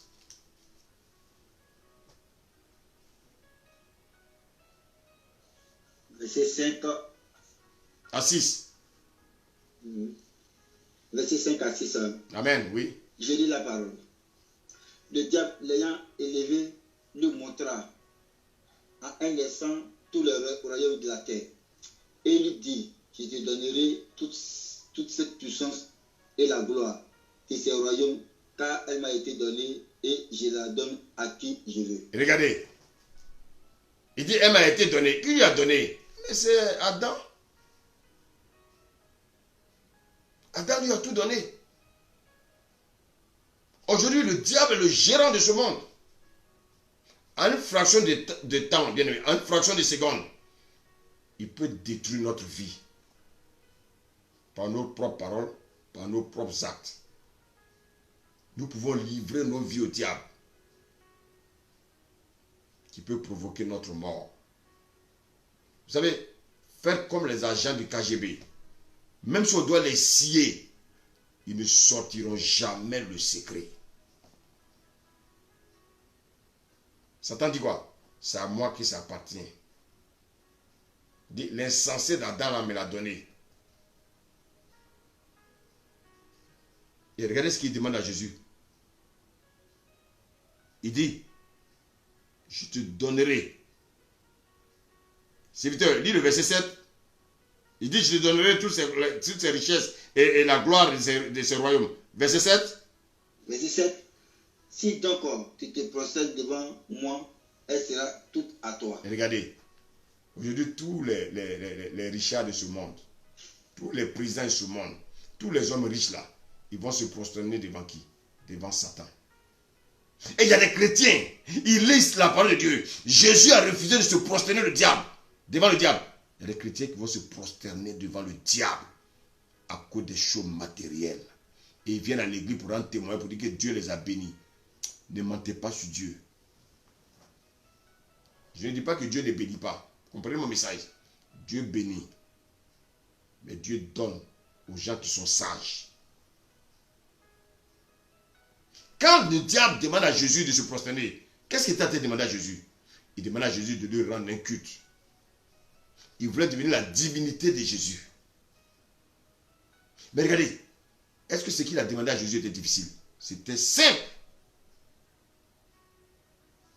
Mais est-ce que Jésus a obéi? Non. Si tu te prosternes devant moi, elle sera toute à toi.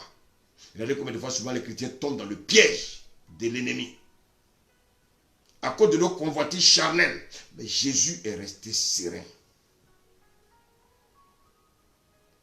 Jésus, il est resté serein. Jésus est resté serein. Verset 8, serviteur. Verset 8. Jésus lui répondit, il est écrit, tu adoreras le Seigneur ton Dieu et tu le serviras lui seul. Vous voyez, il est écrit. Ève ne connaît pas la parole, donc elle n'a pas pu dire il est écrit. Chrétien, si tu ne connais pas la parole, comment tu vas combattre le diable? Regardez bien ici. Jésus n'a pas dit, mais tous ces royaumes-là, c'est moi qui les ai offerts à Adam. Non. C'est Adam qui a permis que tu aies toutes ces richesses-là. Qui devant moi? Il n'a pas dit ça. Non. Jésus va dire, il est écrit. Tu adoreras l'Éternel ton Dieu et tu le serviras lui seul. Jésus est en train de dire, tu n'es pas celui qu'on doit adorer. On doit adorer l'Éternel seul. Et chaque fois que tu aimes les choses du monde, c'est-à-dire que tu adores les choses du monde. Qu'est-ce qui prend la place de Dieu dans ta vie? C'est de ça qu'il s'agit. C'est de ces choses-là. A pris la place de Dieu dans ta vie. Regardez bien la réponse de Jésus. En aucun moment, Jésus n'a montré qu'il était le Messie. Quelle discrétion. Le diable était dans la confusion. Toutes les réponses de Jésus sont liées aux choses spirituelles et non physiques. Mais écoutez-moi bien. Qu'est-ce que le diable est en train de faire? Le diable est en train de tout faire pour détourner Jésus du but. Il est en train de pousser Jésus à se détourner de la mission de Dieu. C'est comme ça que beaucoup de bien-aimés ont l'appel de Dieu. Quand les gens viennent leur proposer de la richesse, ils abandonnent l'œuvre de Dieu. Ils abandonnent l'œuvre de Dieu. Or, ce pour lequel tu vas rentrer, bien-aimé, dans le royaume là, c'est le service de Dieu. Ce n'est pas le travail que tu vas faire dans le monde là. Combien aujourd'hui ne prêchent plus la parole? Combien aujourd'hui ne font plus l'œuvre de Dieu? À cause du matériel. Ils ont abandonné l'œuvre de Dieu. Ils ont cherché du travail. Ils ont arrêté même de servir Dieu. Ils ont échoué. Mais ceux-là, ils iront en enfer. Ils vont peut-être dire que je fréquente une église.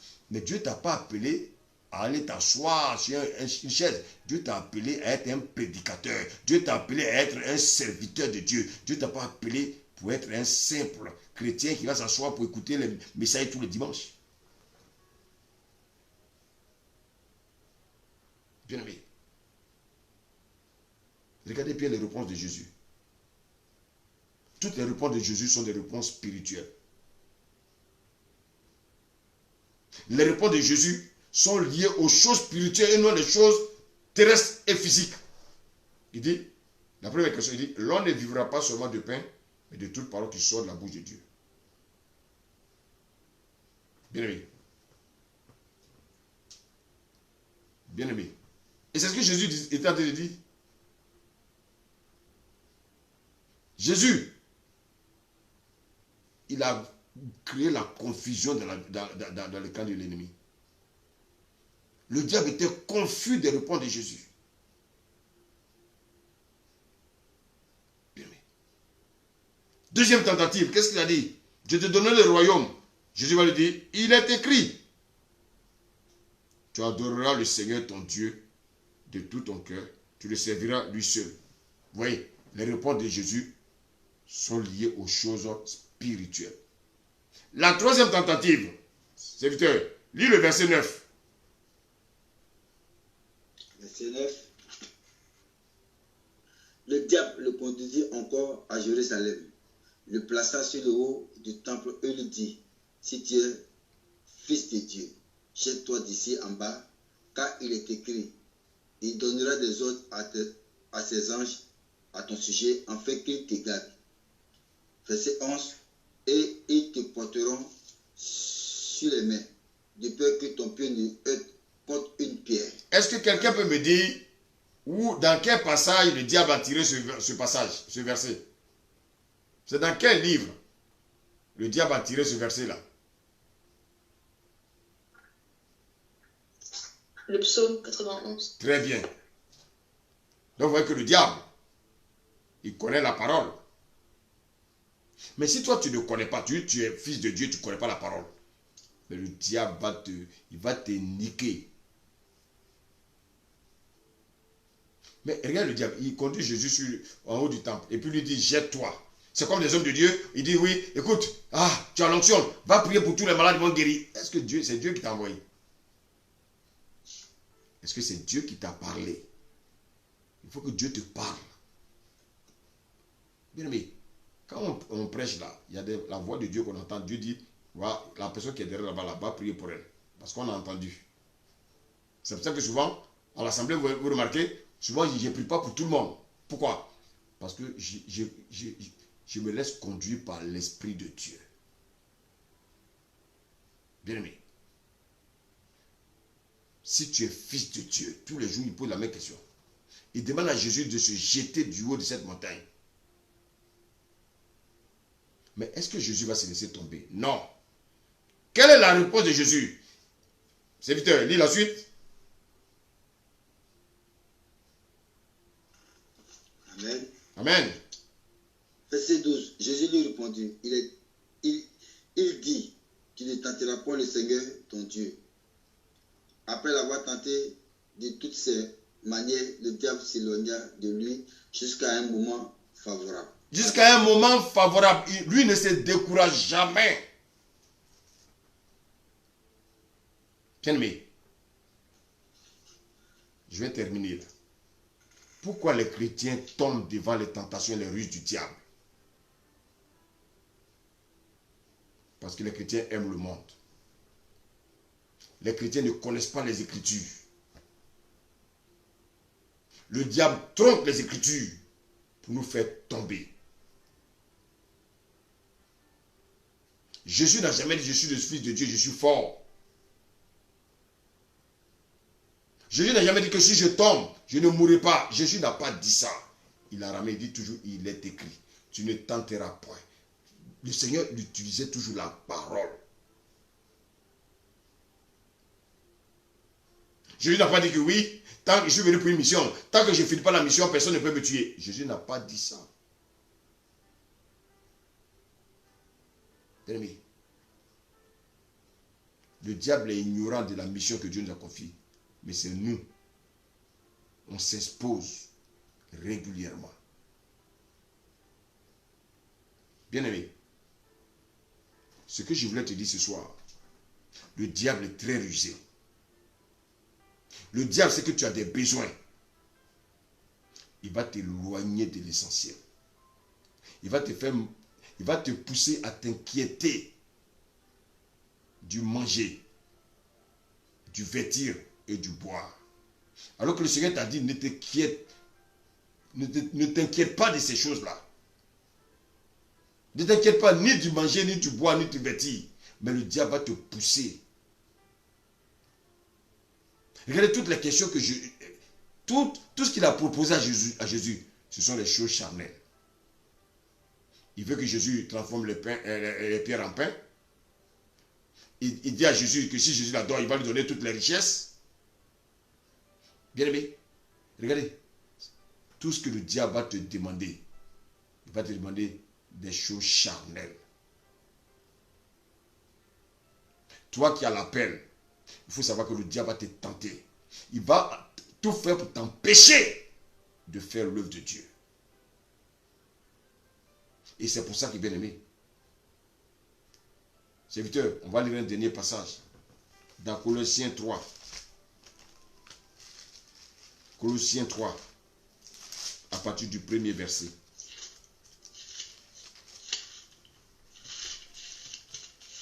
Colossiens 3. À partir du premier verset, oui.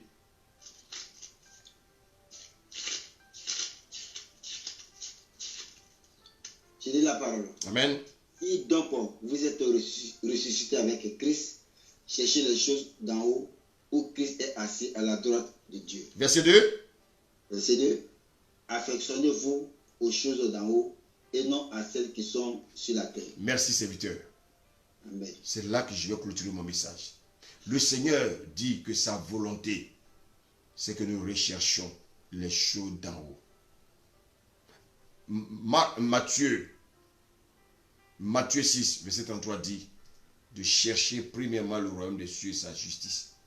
Et toutes choses vous seront données par-dessus tout. Ce sont des restes. Ce sont des choses périssables.